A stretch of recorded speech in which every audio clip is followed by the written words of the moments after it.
Well, oh, for sure. I think it matters. I think having these designations, being in internal audit, I would say definitely give you, I would say, three things that that matters and help you be more marketable for yourself to any roles that you want to apply for. I would say the first thing is you would demonstrate that you have a general good understanding of how a company works. So this is one department, like I said earlier, that can give you a bird's eye view of how things are working, connect the dots between what we call first and second and third line, right? Or just how the interdependency between certain teams, right? Like for instance, you could have a team that generate the data and then they pass it on and then for finance, right? To absorb the data and then provide the reporting. But sometimes you may not know how things work, right? So if you're working as separate disjoint departments, but for internal audit, we are the one that would kind of connect the dots to see how things are being picked up from one and another and to see if there's any risk and go from there. So I would say that's just one example, but overarching, I would say that we are one of the ones that are able to generally have a good understanding of how a company actually works. Yes, and secondly, I would say communication is one of the skills that you can demonstrate a lot as a internal auditor, both from a CPA, CIA perspective. You have to deliver a lot of sometimes what we call bad news to the business partner, and you have to be very, very assertive.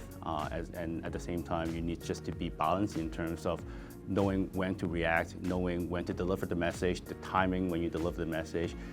And what does it take to get the other side to get across the point. So in general, I would say being in internal audit, you have the skills to be a better communicator.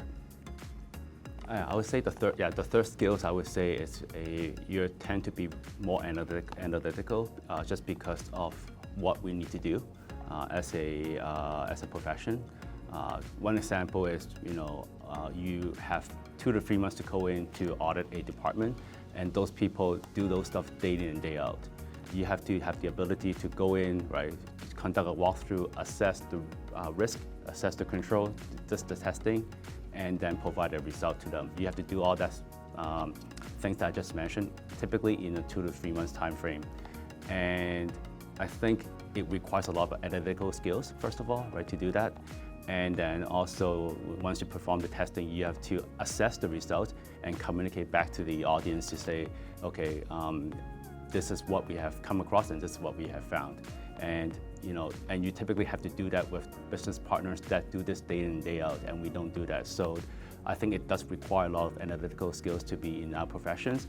And having a CIA and CPA designation would give you the opportunity to demonstrate that to the potential employers.